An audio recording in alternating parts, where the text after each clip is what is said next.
दुनिया संकट से जूझ रही है, लेकिन इससे सिर्फ मुश्किलें नहीं बढ़ी। जिंदगी का पहिया जिस तरह से थमा है वो प्रकृति के लिए राहत की बात है। कारोबार की दुनिया में कुछ नई संभावनाएं भी पैदा हुई हैं। कोरोना से चीन की केमिकल इंडस्ट्री पर असर पड़ा है, जिसका फायदा भारतीय कंपनियों को हुआ है। पिछले कुछ दिनों की चाल से यही लग रहा है कि अब केमिकल शेयरों में कमाई पक्की है। चलिए जानते हैं ऐसे में केमिकल सेक्टर के जोड़ी नंबर 1 स्टॉक्स।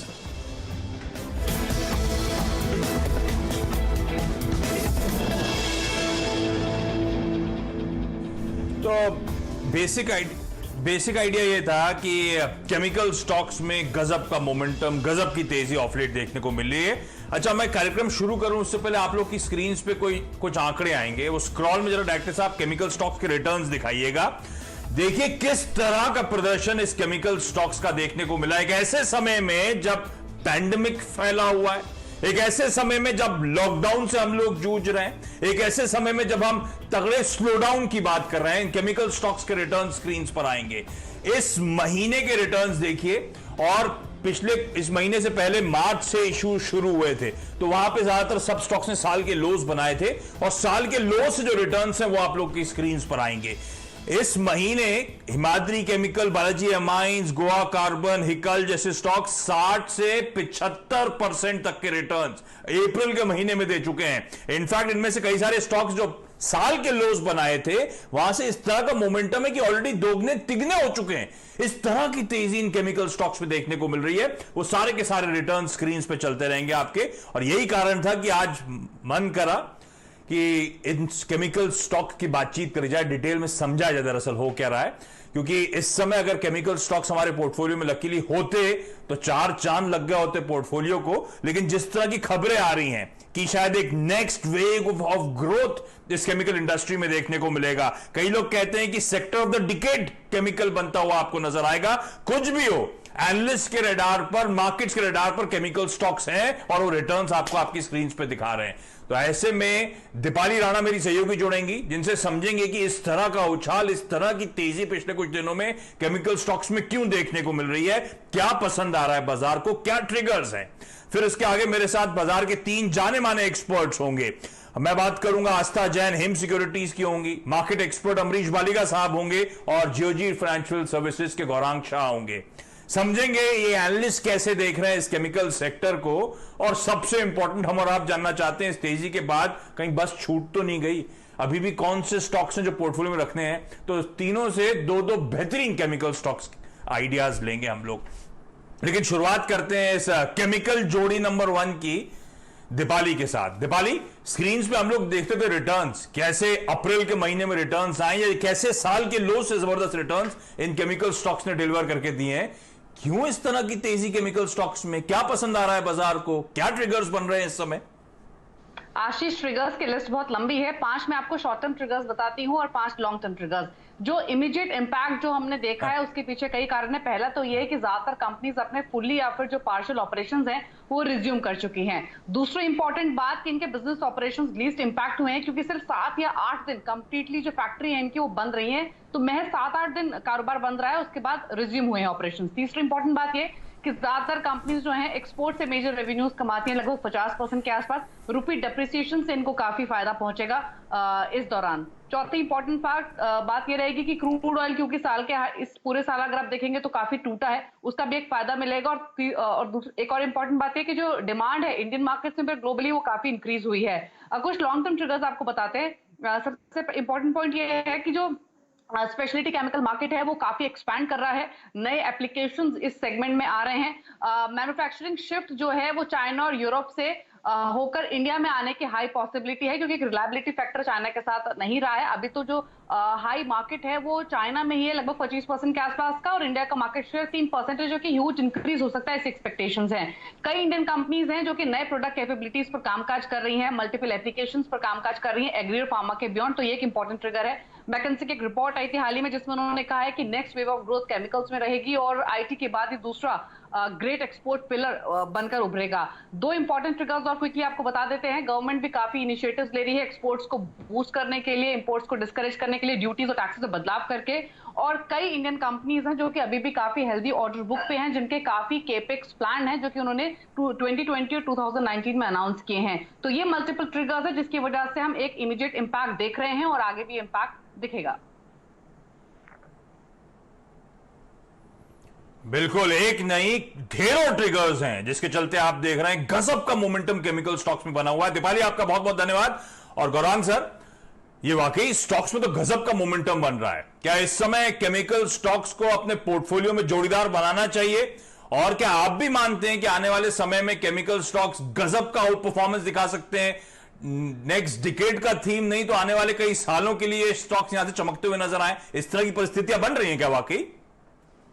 बहुत बहुत धन्यवाद आशीष आपका। और मैं बिल्कुल सहमत हूं। जिस तरीके से मध्यम अवधि और लंबी अवधि के 5 अलग अलग कारण जिक्र किया दीपाली ने, और मैं तो ये मानता हूं कि आने वाले समय में जिस तरीके से हम बातें सुन रहे हैं विश्व भर में, और जिस तरीके से अब पोस्ट कोविड जो दुनिया होगी वहाँ पर शायद अहमियत भारत की थोड़ी बहुत और ज़्यादा बढ़ सकती है, क्योंकि अलग अलग देश अपने कारोबार को लेकर के दूरी बनाने की बात हम सुन रहे हैं और नज़दीकियाँ और नज़दीक आने की बात कर रहे हैं भारत का, जहाँ तक सवाल है। और एक ये बात ये भी है कि इस दौरान में ये सिर्फ मैं कोविड-19 या फिर ये वुहान वायरस की बात नहीं कर रहा, जब से अमेरिका ने चीन पर कुछ प्रतिबंध लगाया है कारोबार को लेकर के, तब से मेरे ख्याल से हमने देखा है कि स्पेशलिटी, और हमारी कोशिश ये रही है आज के ये जोड़ी नंबर 1 कार्यक्रम स्पेशलिटी केमिकल सेक्टर में, कि हम ना तो सिर्फ केमिकल सेक्टर को तवज्जो दें, लेकिन केमिकल सेक्टर के साथ साथ स्पेशलिटी और एग्रो केमिकल्स को हम जोड़ करके एक ऐसी जोड़ी नंबर 1 आपके सामने रखें, जहां पर निवेश करने के पश्चात अगर आप 1.5 साल 2 साल का समय देते हैं, तो मैं मानता हूं अपॉर्चुनिटी गुजरी नहीं है, अपॉर्चुनिटी और भी कहीं है। और खास करके कुछ कंपनियां जो भारत में स्थापित है, हमें लग रहा है आशीष के उनके लिए एक बहुत ही सुनहरा मौका होगा, ना तो सिर्फ अंतर्राष्ट्रीय स्तर पर लेकिन स्थानीय स्तर पर। ओके, तो देखिए कंसेंसस ये बनता हुआ कि यहां से जो केमिकल स्टॉक्स में तेजी देखने को मिली थी, आगे भी तूल पकड़ती हुई नजर आएगी। और अभी भी आपके पास मौके हैं पोर्टफोलियो में कुछ केमिकल स्टॉक्स रखने के। और ये केमिकल स्टॉक्स हम बोलते हैं ना, जब तक इस इंडस्ट्री को बहुत वाइडली ट्रैक नहीं करा जाता था, सब समझते थे छोटी सी इंडस्ट्री है। अब आप जब कार्यक्रम में देख रहे होंगे स्टॉक रिटर्न्स वगैरह, देखेंगे कितनी ढेरों तरह के केमिकल स्टॉक्स हैं और इतने सारे स्पेशलिटी केमिकल्स में सेगमेंट से मैं ऐसी शो करने से पहले ऐसी देख रहा था। एपीआई बनाने की इंटरमीडियरी, जिसमें Divi's Laboratories, Granules India, Vinati Organics जैसी कंपनीज आती हैं। एग्रोकेमिकल्स, जिसमें यूपीएल, रैलिस इंडिया, मेगमनी Organics, PI Industries, Excel Industries, Dhanuka Agritech, लंबी लिस्ट है ऐसी कंपनीज की जो एग्रोकेमिकल्स बनाती हैं। फिर आपने पिगमेंट्स एंड डाइस सेगमेंट की बात सुनी होगी कई लोगों से, तो सुदर्शन केमिकल्स, कीरी इंडस्ट्रीज, अक्षर केमिकल्स, बहुत सारे स्टॉक्स हैं इस स्पेस में। प्लास्टिक एडिटिव्स बनाने का काम, जिसमें सुप्रीम पेट्रो, फाइन ऑर्गेनिक्स जैसी कंपनीज। रबर केमिकल्स, जो कुछ दिन पहले चैनल पर चर्चा भी हो रही थी, नॉसिल जैसे स्टॉक्स वहां पे आते हैं। फ्लेवर्स और फ्रेग्रेंसेस का धंधा होता है, जिसमें एसएच केलकर जैसी कंपनी है। फिर फूड एडिटिव, न्यूट्रास्यूटिकल्स, ऐसी लिस्ट लंबी है। बहुत ही वेल डाइवर्सिफाइड सेक्टर है। हर कंपनी इतने सारे काम कर रही है अलग अलग। ये जो नाम लिए मैंने, ये प्रोमिनेंटली सेगमेंट में कई सारी दिग्गज कंपनीज तो एक नहीं मल्टीपल सेगमेंट्स में, स्पेसेस में ऑपरेट करती है। इस तरह की बड़ी इंडस्ट्री है ये। लेकिन सबसे इंपॉर्टेंट सवाल, लेना क्या है? अमरीश सर, आप भी केमिकल को लेकर बुलिश हैं क्या? और पहला केमिकल स्टॉक जो आप पोर्टफोलियो में रखने के इच्छुक हैं या इस समय खरीदारी करने का मन बना रहे हैं, सर बताइएगा। मेरा पहला स्टॉक है आरती इंडस्ट्रीज। पर ये डिस्कस करने से पहले मैं एक ही बात बोलूंगा कि 2017 में हम लोगों ने देखा था कि काफी 2017 में देखा था that demand from China had shifted for electrodes to HEG और graphite, और उस वक्त HEG था कहीं 200 रुपया का, और वो गया 200 से 4000 तक। सो from that point of view मैं बोलूँगा कि स्पेशलिटी केमिकल्स के लिए स्टोरी अभी शुरू हुई है। जो चाइना से जो डिमांड शिफ्ट होने वाला है, वो स्टोरी अभी शुरू हुई है। So even if the stocks have moved up, still it is a good buy. जैसे कि मैं आरती इंडस्ट्रीज का बात शुरू करने वाला था, तो वहां पे हम लोग ने रिसेंटली लो देखा था करीब 680 का, तो वहां से ऑलरेडी 50 या 60% बढ़ चुका है, but still it may look expensive as from a price point of view, but from a valuation and prospects point of view अभी भी डिसेंटली चीप लग रहा है। इसका एक्सप्लेनेशन मैं अभी दूंगा, क्योंकि आरती इंडस्ट्रीज के लिए एक लीडर है बेंजीन बेस्ड बेसिक और इंटरमीडिएट केमिकल्स का, और करीब 15% उनका टर्नओवर भी आता है from pharma इंटरमीडिएरीज।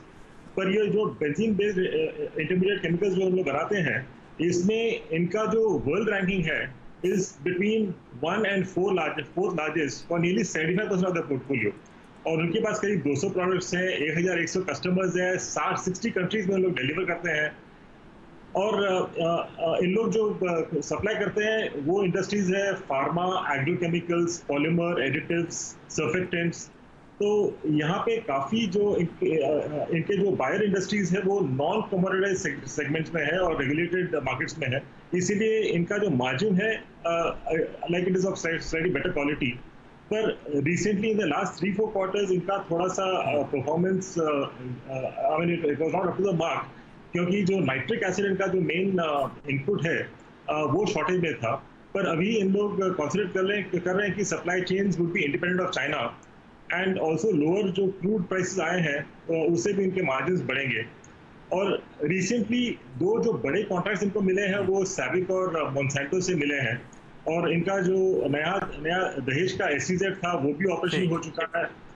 And I mean despite COVID अभी हम लोग देख रहे हैं कि they are currently operating at between 50 to 80%, which is extremely good looking at the situation. मुझे लग रहा है कि FY21 का जो इनका EPS रहेगा would be about 36 rupees on diluted I mean equity. और जो हम लोग बात कर रहे थे shift of buyers from China to other geographies including India, so I think ये काफी बड़ा पॉजिटिव रहेगा आरती के लिए। एंड इवन 10% शिफ्ट होता है, ये काफी बड़ा गेम चेंजर है। So I think even at these levels one should look at buying although it is moved up. और मेरा जो टारगेट है इमीडिएट टारगेट ऑफ 1400, पर लॉन्गर टर्म टारगेट तो शायद काफी ज्यादा रहेगा। ओके, तो आरती इंडस्ट्रीज, और ये छोटी मोटी कंपनी नहीं है, निफ्टी की 50 कंपनियों की, कई कंपनियों के मार्केट कैप को टक्कर देने वाली कंपनी है। 20,000 करोड़ का मार्केट कैपिटलाइजेशन है, गजब की कंपनी है। और जैसे अमरीश सर कह रहे हैं, बेंजीन और टोलीन खासतौर पे ये प्राइमरली केमिकल कंपाउंड जो है उसको मैन्युफैक्चर करने के लिए जानी जाती है कंपनी। ये सबसे पहला बेट है आरती इंडस्ट्रीज। और देखिए सब यही कह रहे हैं, अमरीश सर भी कह रहे हैं कि अभी तो शायरी इस स्टोरी की शुरुआत हुई है केमिकल्स की, इसीलिए ऐसे स्टॉक्स को रडार पर रखना है। बेहतरीन पिक पहला आता हुआ आरती इंडस्ट्रीज। आस्था के पास जा रहा हूं, सैडली आस्था के लिंक में कोई दिक्कत आ रही तो आस्था फोन लाइन से जुड़ी है। आस्था, आपकी तरफ से पहला केमिकल बेट कौन सा?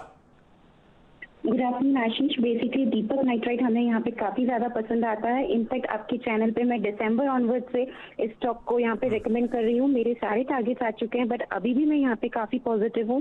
जिन्होंने लिया है वो कंटिन्यू कर सकते हैं, और 620 से लेके 700 तक के भी लेवल्स हमें 1-1.5 साल में देखने को मिल सकते हैं। सबसे पहले पॉजिटिव होने की वजह है आशीष, जिस तरह से अभी माहौल बना हुआ है, दीपक नाइट्राइट की जो 5 लोकेशंस हैं मैन्युफैक्चरिंग, वहाँ पे बिल्कुल उनमें से 4 में इनको परमिशन मिल चुकी है, तो कमर्शियल प्रोडक्शन पार्शियली उन्होंने स्टार्ट कर दिया है। दूसरी चीज, कोई भी पोर्टफोलियो में रखने के लिए जो स्टॉक में देखी जाती है वो प्रमोटर की होल्डिंग। तो देखा जाए तो प्रमोटर ने अपनी होल्डिंग बढ़ाई है स्टॉक में, तकरीबन 45.64% से इनकी होल्डिंग बढ़ी है 45.69। ऑल्दो बहुत ज्यादा होल्डिंग नहीं बढ़ी है, लेकिन फिर भी ये जो एक सिग्नल है ये काफी अच्छा यहाँ पे एक इशारा है कि प्रमोटर का भी इंटरेस्ट है। और तीसरी जो पॉजिटिव इसमें हमें बात लगती है वो है वैल्यूएशन। वैल्यूएशन वाइज देखा जाए तो केमिकल स्टॉक अभी सभी काफी अच्छे खासे पी मल्टीपल पर ट्रेड कर रहे हैं, लेकिन दीपक नाइट्राइट की मैं बात करूं तो अभी भी पी मल्टीपल 13 का है, जो कि बहुत ज्यादा यहाँ पे हाई नहीं है।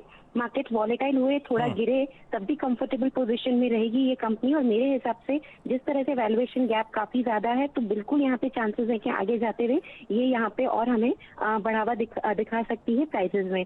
दीपक नाइट्राइट हमें इसलिए भी पसंद आ रहा है क्योंकि इसकी एक सब्सिडियरी है। तो आस्था की बात अगर पहले सुन ली होती तो अभी तक तो मालामाल हो चुके थे आप, लेकिन अभी भी बस छूटी नहीं है। दीपक नाइट्राइट वो स्टॉक है, $1 बिलियन का मार्केट कैपिटलाइजेशन है इस कंपनी का भी, 7,000 करोड़ का मार्केट कैप। फिनॉल जो कि डिसइंफेक्टेंट होता है और एसीटोन जो कि एक क्लीनिंग टूल है, खास तौर पे एक कंपनी बनाने के लिए जानी जाती है। इस कंपनी को उड़ा पे रखिएगा। क्विकली ब्रेक लेने से पहले गौरांग शाह का एक पिक ले लूं, उसके बाद बचे हुए आइडियाज आपके लिए लेकर आऊंगा। गौरांग सर, आपकी तरफ से पहला बेस्ट केमिकल बेट कौन सा है सर? तो मैं संक्षेप में बात करना चाहूंगा, पीआई इंडस्ट्रीज हमारी पसंद है और ये गिरते हुए माहौल में भी काफी सक्षम रूप से अपने आप को संभाले हुए था।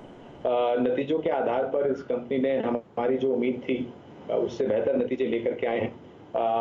ये कंपनी ना तो सिर्फ स्पेशलिटी केमिकल्स लेकिन एग्रो केमिकल्स, जिसको हम ज्यादा तवज्जो देते हैं, उसको ध्यान में रखते हुए हमें लग रहा है कि यहाँ पर खरीदारी का बहुत बड़ा मौका है। 1.5 से 2 साल के नजरिए से अगर आप निवेश करते हैं तो 1785 का लक्ष्य हम लेकर के आए हैं और मुझे उम्मीद है कि न तो सिर्फ स्थानीय स्तर पर लेकिन अंतर्राष्ट्रीय स्तर पर भी जिस तरीके से माहौल सुधर रहा है, इसको काफी बड़ा फायदा मिल सकता है।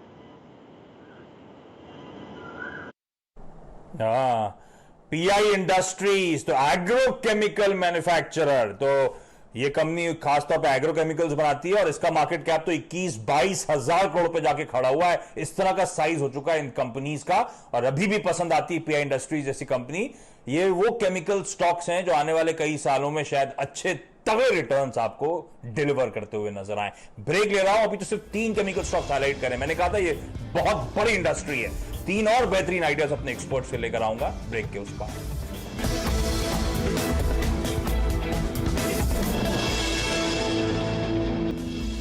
ब्रेक के बाद आपका स्वागत है। हम बात कर रहे हैं उस बजिंग पॉकेट की जिसने गजब का पैसा पिछले कुछ दिनों में बना के दिया और कई लोग मानते हैं कि यहां से भी आने वाले 1 दशक तक शायद बहुत तगड़े रिटर्न्स इस पे दे सकता है। वो है केमिकल्स और हम बात कर रहे हैं केमिकल्स जोड़ी नंबर 1, यानी कि वो स्टॉक्स जिनके जोड़ीदार बन जाएं आप, पोर्टफोलियो में इंक्लूड कर लें, अच्छा तगड़ा मोमेंटम, अच्छे रिटर्न्स आपको ये केमिकल स्टॉक्स पोर्टफोलियो में कमा के देंगे।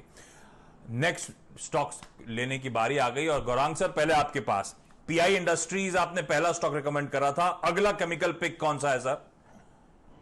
दूसरा होगा विनती ऑर्गेनिक्स आशीष। और पहले तो इस स्टॉक को खरीदने की कवायद इसलिए क्योंकि यहाँ पर एक अच्छा खासा करेक्शन आया है और अगर आप रिटर्न की बात करें तो अभी आप जिस तरीके से एक चार्ट दिखा रहे थे कि करीबन 40, 50, 60% तक का रिटर्न बाकी सब स्पेशलिटी एग्रो केमिकल्स ने खड़ा करके दिया है, तो इसका जो है मेरे ख्याल से करीबन 15 या 20% के आसपास का ही केवल इसने रिटर्न दिया है। तो मुझे उम्मीद है कि जिस तरीके से इनके पास प्रोडक्ट प्रोफाइल है या प्रोडक्ट मिक्स है, उसके आधार पर ये कंपनी को काफ़ी ज़्यादा फायदा मिल सकता है और एक बहुत बड़ी अपॉर्चुनिटी इसके पास भी है। स्थानीय मार्केट में अगर आप देखने जाए तो निरंतर बेहतरीन नतीजे लेकर के आई है। वेल मैनेज्ड कंपनी है, बैलेंस शीट पर कोई ऐसे सवाल या निशान खड़े नहीं हुए हैं और जो जैसे मैं जिक्र कर रहा था कि करेक्शन में आपको उनसी सब कंपनियों को ढूंढना चाहिए जो जिसने रिटर्न तो दिया है लेकिन कम रिटर्न दिया और आने वाले समय में जो अपॉर्चुनिटीज होगी कंपनी के सामने उसके आधार पर ये रिटर्न की जो गति है वो तीव्र तरीके से ऊपर जा सकती है। 1350 का एक बहुत ही कंजर्वेटिव टारगेट हम लेकर के चल रहे हैं विनती ऑर्गेनिक्स पर। विनती ऑर्गेनिक्स 10,000 करोड़ प्लस का मार्केट कैपिटलाइजेशन ये कंपनी भी रखती है और ये कंपनी जानी जाती है दुनिया के लार्जेस्ट मैन्युफैक्चरर्स में से उन प्रोडक्ट्स के लिए, जैसे लार्जेस्ट आइसोब्यूटाइल बेंजीन जो कि फार्मा इंडस्ट्री में, वो जो आइबुप्रोफिन दवा के लिए बेसिक कंपाउंड, वो ये कंपनी बनाती है। दुनिया में सबसे बड़ी मैन्युफैक्चरर है और एटीबीएस एसिड मैन्युफैक्चरर जो वाटर ट्रीटमेंट, ये दुनिया में सबसे बड़ी मैन्युफैक्चर इन दोनों प्रोडक्ट्स की है। गजब के धंधे जो हाईलाइट हो रहे हैं एक्सपर्ट्स के द्वारा। विनती ऑर्गेनिक्स और आप रखिएगा, इस स्टॉक में भी खरीदारी करने का मन बनाना है हमको। अमरीश सर, अगला स्टॉक कौन सा है आरती इंडस्ट्रीज के बाद? अगला स्टॉक है, एक स्मॉल कैप है, फिनोटेक्स इंडस्ट्रीज, फिनोटेक्स केमिकल्स। तो I mean this is one of the largest textile chemicals में काफ़ी बड़े हैं एंड इनके पास करीब 400 से ज़्यादा प्रोडक्ट्स है। पर other than textiles I mean they serve industries like agrochem, adhesives, construction और वाटर ट्रीटमेंट का। और आरती के जैसे I mean like these people are present in about 60 countries, so lot of export revenue too. और इनका एक सब्सिडरी है Malaysia में, बायोटेक्स मलेशिया करके, which is again reputed producer of speciality chemicals. और इनके सेक्टर में जो एंट्री बैरियर है काफ़ी हाई है और because of which customer stickiness for the products is very high, क्योंकि इनका जो प्रोडक्ट का वैल्यू है in the final product is low, but margins are very high. Just for example, यदि एक टेक्सटाइल का बात करते हैं तो in 1 meter of cloth इनका जो इनपुट है इट्स बिलो 10 पैसा, पर वो 10 पैसे में इनका जो फेनोटेक्स का जो मार्जिन है वो करीब 20-25% का मार्जिन है. So from that point of view there is a lot of stickiness. और अभी जो कोविड-19 का जो पैंडेमिक हुआ है तो इसके कारण उनके लिए एक नया अपॉर्चुनिटी ओपन हो चुका है, which is anti bacterial and anti viral product. और ये जाते हैं सर्जिकल मास्क में, पर्सनल प्रोटेक्टिव इक्विपमेंट में, और इसके कारण इनका जो डिमांड है अभी काफ़ी इंक्रीज हो चुका है. और रिसेंटली इन्होंने हैंड सैनिटाइजर भी प्रोडक्शन चालू किया है, which is clearly in high demand. So looking at the balance sheet, I mean, balance sheet is zero debt. Return on equity is about 16%. Return on capital employed is about 24%, which is extremely good. काफी consistent performer रहा with 15-20% growth. शायद आगे जाके this growth rate should improve. और with the EPS of about 3.25 for FY21, मुझे लगता है कि even from these levels it can go to levels of about 42 in the next 8 to 10 months. Okay, तो एक टेक्सटाइल केमिकल्स वाली company, एक small cap company है फिनियोटेक्स केमिकल्स. इसने भी जैसे अमरीश सर मेंशन कर रहे हैं, जो तमाम एवेन्यूज खुल रहे हैं इसके सामने, एक अट्रैक्टिव बेट हो सकता है. आस्था, आज का छठा और आखिरी पिक. दीपक नाइट्राइट के बाद अगला स्टॉक कौन सा है आपका? अगला स्टॉक सुदर्शन केमिकल है, जो कि leading colour and effect pigment manufacturer है. बेसिकली कंपनी 85 कंट्रीज से भी ज्यादा एक्सपोर्ट करती है और कोटिंग, प्लास्टिक, इंक और कॉस्मेटिक सेगमेंट्स में काम में आती है. इन्हें भी अलाउ किया गया है गवर्नमेंट के द्वारा कि अपनी फैसिलिटीज को पार्शियली यहाँ पे खोल सकती हैं. तो जो इनकी फैसिलिटीज हैं रोहा में है और महाड़ है, वहाँ पे उन्होंने कमर्शियल प्रोडक्शन स्टार्ट किया है. और बेसिकली क्योंकि एसेंशियल इंडस्ट्री फूड पैकेजिंग को भी सर्व करती है, तो मुझे लगता है आगे चलते हुए काफी यहाँ पे रेवेन्यू जनरेशन अच्छा खासा रहेगा. कंपनी की फाइनेंशियल परफॉर्मेंस भी काफी बढ़िया थी. 250 करोड़ का केपेक्स किया है, जो कि बहुत ज्यादा यहाँ पे प्रॉफिटेबिलिटी को मजबूत करेगा. So all together Sudarshan chemical बढ़िया लगता है. 500 का लक्ष्य देना चाहूंगी. 6 से 8 महीने की समय अवधि रहेगी. कलर और पिगमेंट्स बनाने वाली कंपनी सुदर्शन केमिकल्स, इसको भी रडार पर रखें. बेहतरीन फंडामेंटल्स वाली कंपनी है. तो ये रहे वो 6 बेहतरीन बेट्स. तो केमिकल जोड़ी नंबर 1, कौन कौन से स्टॉक्स आपको पोर्टफोलियो में रखने चाहिए, एक्टर साहब वो स्क्रीन पे प्लेट लेकर आइएगा. अमरीश ने बताया आरती इंडस्ट्रीज और फिनियोटेक्स केमिकल्स. आस्था कह रही है दीपक नाइट्राइट और सुदर्शन केमिकल्स. और गौरांग सर ने मेंशन करा है पीआई इंडस्ट्रीज और विनती ऑर्गेनिक्स. ये वो 6 बेहतरीन केमिकल आइडियाज हैं, केमिकल स्टॉक्स हैं, जो आपके प्रिफर्ड बेट्स होने चाहिए स्पेस में. फंडामेंटली स्ट्रॉन्ग कंपनीज हैं जो अच्छा आउट परफॉर्मेंस आगे डिलीवर करेंगे. और एक्सपर्ट सब मान रहे हैं chemical as a theme is here to stay. लंबे अरसे में अच्छे तगड़े रिटर्न्स ये स्पेस देगा. गौरांग सर, अमरीश सर, आस्था, आप तीनों का बहुत बहुत धन्यवाद वक्त निकालने के लिए और आप सबका इस खास पेशकश को देखने के लिए. नमस्कार. और CNBC आवाज पे न्यूज कवरेज कंटिन्यू करेगा.